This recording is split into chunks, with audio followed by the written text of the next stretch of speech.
Hi, everyone, and welcome back. It's Kira Garfolo with Greenville Tech's Math 155. Today, we're going to talk about simple interest, which is section 3.4. So what do I mean when I say interest? Well, when we borrow money or we make a purchase with financing, we almost always have to pay a fee for this service. This is called our interest, okay? Credit cards have interest, car payments have interest, mortgages certainly have interest. And you can kind of think about this as the rent on the money you've borrowed. Remember, the banks aren't just going to give you money out of the goodness of their heart. They're going to want to make money, and interest is how they do it. How much interest you pay is going to depend on several things. First, it's going to depend on how much you borrowed. We call this the principal. We're going to represent that with a P in our formulas. It also depends how much the institution charges. This is called your interest rate. We're going to use this as R, and we have to put that in as a decimal. Be absolutely sure that you write your interest rates as a decimal, not as a percent, or you're going to get very, very inflated numbers. Most often, these are going to be given in terms of an annual interest rate, so you're going to be talking about per year, but we'll see some examples where maybe it's not per year. And then lastly, your interest is going to be determined by how long you borrow the money. This is time, or it's going to be represented by T in the formula. This is usually going to be represented in years to go along with that annual interest rate. But again, read the problem carefully because it could be something else like months or days or something else. Our formula for simple interest is I equals P times R times T. So how much you borrowed by what that rate is as a decimal times how long you borrowed it. Let's look at a couple of examples. Let's say that you borrowed $500 for 18 months at an interest rate of 12%. How much interest are you going to pay on the loan? Well, using simple interest, I equals P times R times T. Our principal is going to be how much we borrowed, which is 500. Why is my pen not working? 500 is P. 18 months is your T, but remember that that's 1.5 years. And your interest rate is 12%, which is going to be 0.12. So plugging all of this in, we will get I equals 500 times 0.12 times 1.5. And that means that you're going to pay $90 on that loan. Now give this one a try. If you pay $1,200 interest on a loan that was $4,000 for 3 years, what is the interest rate that you're going to pay? Well, now you know that you paid interest of $1,200, so that's going to be I. You know that you had a principal of $4,000, and you know that your time was 3 years. What we're looking for is R. So we can algebraically set this up. I equals P times R times T still. Plugging it in, we paid $1,200 on a principal of $4,000 times an unknown rate times 3 years. Using some algebra here, we'll see that this is 0.1, which as a percent is 10%. Again, be careful how you present this. If on your homework you're asked to find interest and you put 0.1, that is not the same as 10%. Usually we are going to see percents when we're talking about interest rates. Okay, this is a great place to pause and give these a try for yourself. If you borrow $1,200 at an interest rate of 10% for 18 months, how much interest will you pay on the loan? Well, we're going to have I equals P times R times T. We're looking for I. We know that our principal is $1,200 because that's what we borrowed. We borrowed it for 1.5 years because we borrowed it for 18 months. And our rate is 10% or 0.10. Okay, so we just plug these in. 1,200 times a rate of 0.1 times 1.5 years. And if we plug that in, we're going to see that we get $180. Now, if you pay $320 in interest on a loan of $4,000 for 5 years, what is our annual interest rate? Well, here we're finding R. We know that $320 is our I. We borrowed $4,000 and our time is 5 years. So just think about this like a puzzle. If we plug these in to I equals PRT, we know that 320 equals 4,000 times the rate times 5. So 320 is going to equal 20,000 times R, which is going to tell us then that R is going to be equal to 0.016, which is 1.6%. Pretty good deal. Okay, let's practice one more. If you pay $600 interest on a loan borrowed at 6% over a 5-year period, how much did you borrow? If you're looking for how much you borrowed, that's what you're looking for as your principal. We know that T is 5 years. We know that our rate is 0.06, and we know that I is $600.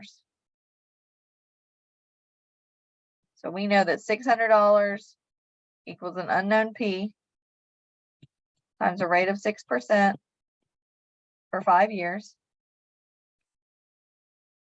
That's going to tell us that 600 is equal to our principal times 0.30. And if we solve for P here, we're going to get P is 2,000. So that means that you borrowed $2,000 and paid $600 in interest.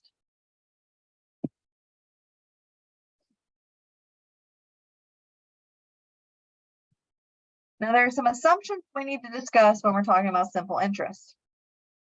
In the case of simple interest, which is what we're dealing with here, anytime we have I equals P times R times T, we are assuming that you keep the borrowed money for the entire period. You're not making payments towards it.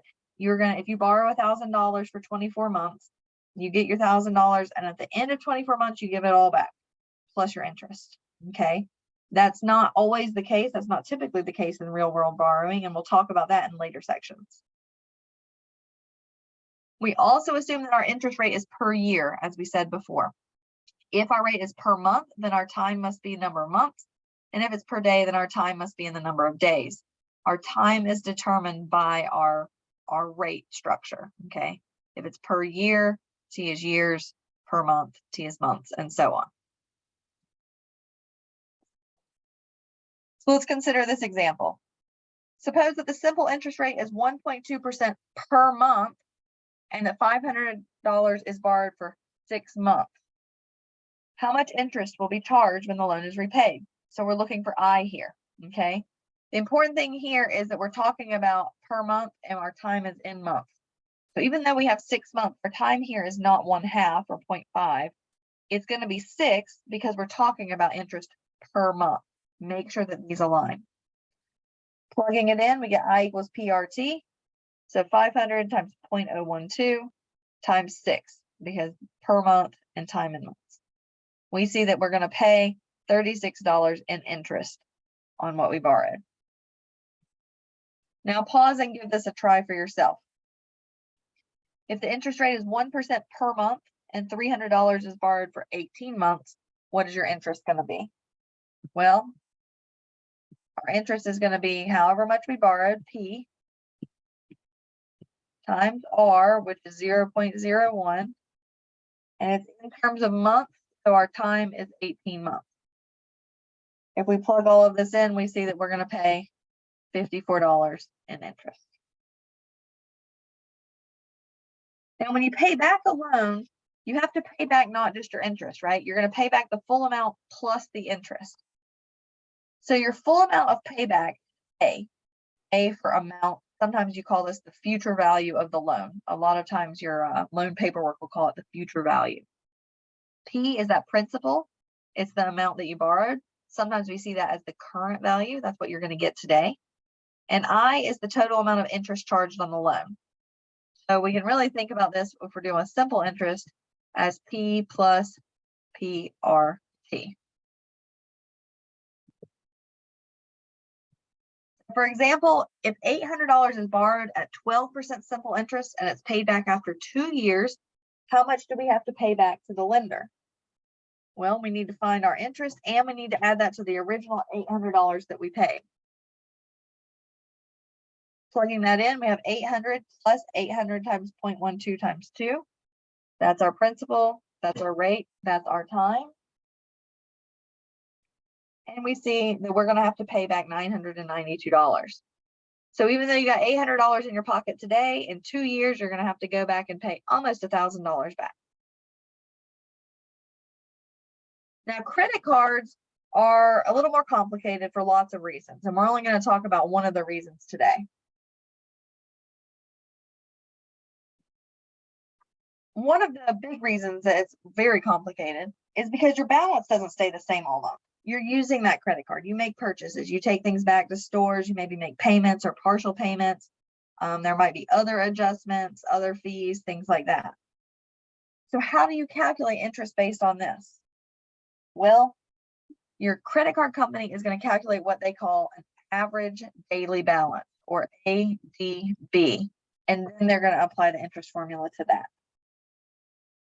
So to calculate the average daily balance, we're going to look back and think of our last unit where we calculated the average or the mean. But we're going to have to calculate a little bit of a weighted situation, a frequency distribution situation, okay? What you're going to do is you need to look at how many days you are at each balance, okay? You're going to take the average by finding the sum of these daily balances, and you're going to divide by the total number of days in the billing period. In my opinion, this sounds a lot more confusing than it actually is. So let's look at an example. Let's say that you start a billing cycle with a balance of $200, and you keep that balance for the first 8 days of the cycle. But then you make an $80 purchase, so your balance goes up $80 to $280 for the next 5 days. You return a $200 item, and your balance is $80 for 4 days. Then you make a $50 payment, and your balance remains $30 for the rest of the billing cycle, which is 14 days. What's your average daily balance? Well, for 8 of the days, it was 200. For 5 of the days, it was 280. For 4 of the days, it was 80. And for the other 14 days, it was 30. We're going to multiply those up and add together. And then we're going to divide it by how many days we're in the cycle. If we add all of those, we see that there were 31 days in the cycle. So our average daily balance was $120.65. Now, when the credit card company determines your interest amount, they often call this a finance charge instead of interest, okay? But the finance charge equals your interest, okay?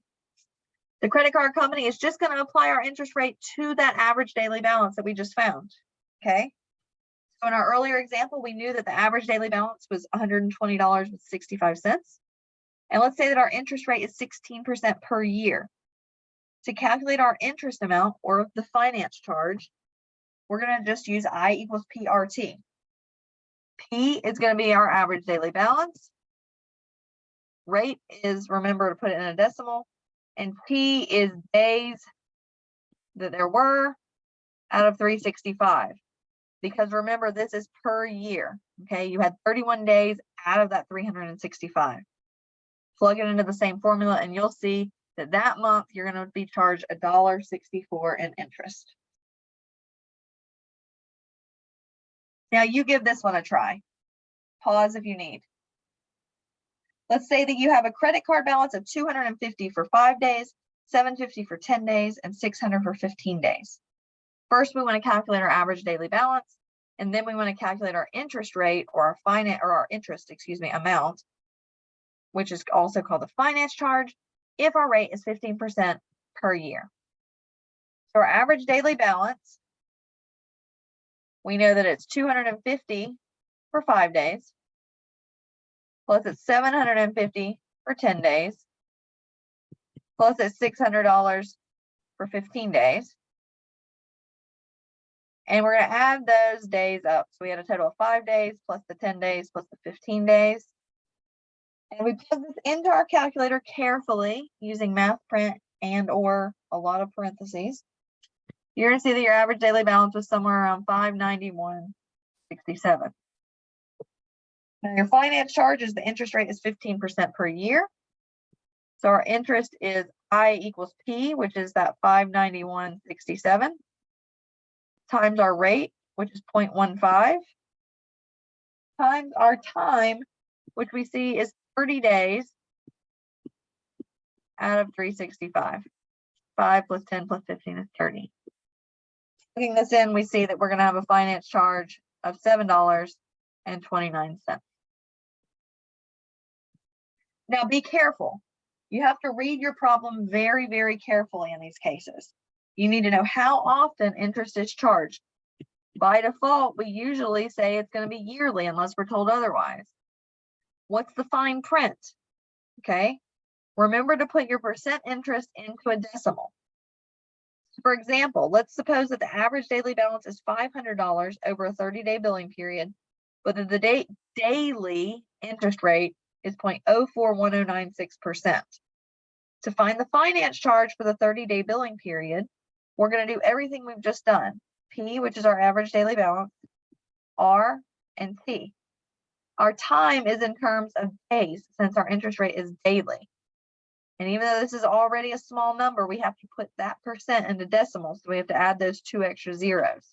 Okay. Plugging that all in, we get $6.16. Now you give it a try. Pause if you need. Suppose that your average daily balance is $7.25 and that the daily interest rate is 0.057534%. What would be the interest charges for a 31-day billing period? Well, we know that we have I equals PRT, which is going to be our average daily balance, so $7.25.